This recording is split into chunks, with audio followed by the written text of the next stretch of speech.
Dhallywood megastar Shakib খানের তুফান বাংলাদেশ কাঁপানোর পর গত শুক্রবার মুক্তি পেয়েছে ভারতের পশ্চিমবঙ্গে। এর আগেই অবশ্য যুক্তরাষ্ট্র, অস্ট্রেলিয়া সহ বিশ্বের বিভিন্ন দেশে মুক্তি পেয়েছে ছবিটি। পশ্চিমবঙ্গে মুক্তির আগে কলকাতায় হয় ছবিটির বিশেষ প্রদর্শনী। সংবাদ সম্মেলনে হাজির হন শাকিব সহ ছবির কলাকুশলীরা। তবে শাকিবের সংবাদ সম্মেলনে সাংবাদিকদের প্রশ্নে উঠে আসে তার দুই স্ত্রী চিত্রনায়িকা অপু বিশ্বাস ও শবনম বুবলি প্রসঙ্গও। ভারতীয় সংবাদ মাধ্যম আনন্দবাজারের খবরে বলা হয়, গত বৃহস্পতিবার কলকাতায় তুফান নিয়ে সংবাদ সম্মেলনে হাজির হন শাকিব খান। এর আগে দুই বাংলার যৌথ প্রযোজনায় বেশ কিছু ছবিতে অভিনয় করেছেন তিনি। শাকিব খান বলেন, দুই বাংলার মধ্যে কোনো ভেদাভেদ নেই, দুই বাংলায় বহু ভালো কাজ হচ্ছে। আমি আশাবাদী ছবিটি এপার বাংলার দর্শকদের পছন্দ হবে।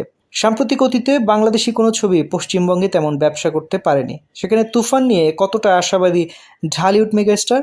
এমন প্রশ্নে তিনি বলেন, বাংলা ছবি চলবে কিনা প্রশ্নটি বাঙালিদের করা উচিত নয়। তাহলে একে অপরকে আমরা ছোট করব। এ বাংলা তো উত্তম কুমার ইন্ডাস্ট্রি, তাহলে কেন পিছিয়ে থাকবে? শাকিব খানের মতে বাঙালিদের আগে বাংলা ছবি দেখতে হবে, তারপর বলিউড বা দক্ষিণী ছবি দেখা উচিত।